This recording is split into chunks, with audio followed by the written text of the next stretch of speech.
going through a divorce and can't eat or sleep, and do you feel overwhelmed all the time? Then you're likely in the depression stage of the grief cycle. I know that was the case with me when I was getting divorced, and I couldn't sleep through the night, I lost my appetite, and I was just overwhelmed all the time worrying about what was going to happen to me and my special needs kids during and after the divorce. I'm Marianne Hughes, the mom of 2 boys on the autism spectrum, and after my divorce, which was very complex and very time-consuming, I made it my mission to help other moms with special needs kids through their divorce. In my YouTube video series discussing the grief cycle, we talked about the 5 stages that we go through when dealing with a loss, and those are denial, anger, bargaining, depression, and acceptance.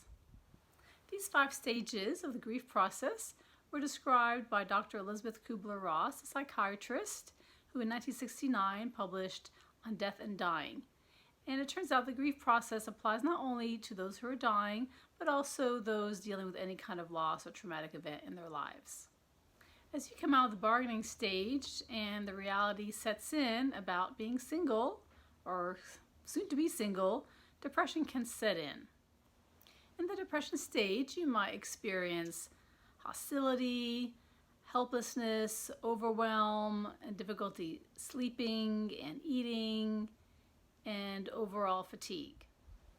If you have a special needs child, you may feel overwhelmed by the enormity of not knowing how you're going to take care of yourself and your child and the supports and services they may need in the future.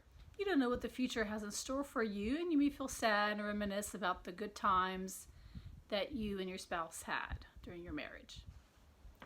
In addition to being sad for what was, you might also find yourself mourning for the future that is no longer possible. You may cry a little bit or a lot, sometimes in private, sometimes in public, and may be triggered by different memories or experiences or places. And if you see divorce as a failure, you may experience feelings of shame, self-defeat, and lack of self-worth.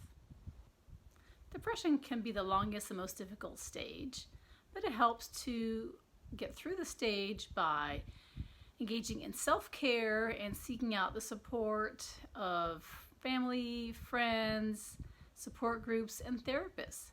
If you find yourself not being able to function and not be able to take care of yourself or your kids, definitely do seek out professional attention. The next and last phase in the grief cycle is acceptance. I'll be doing a video on that soon, so be sure to check that out when it comes out. And I'll put in a link for the other video in the series in case you missed them.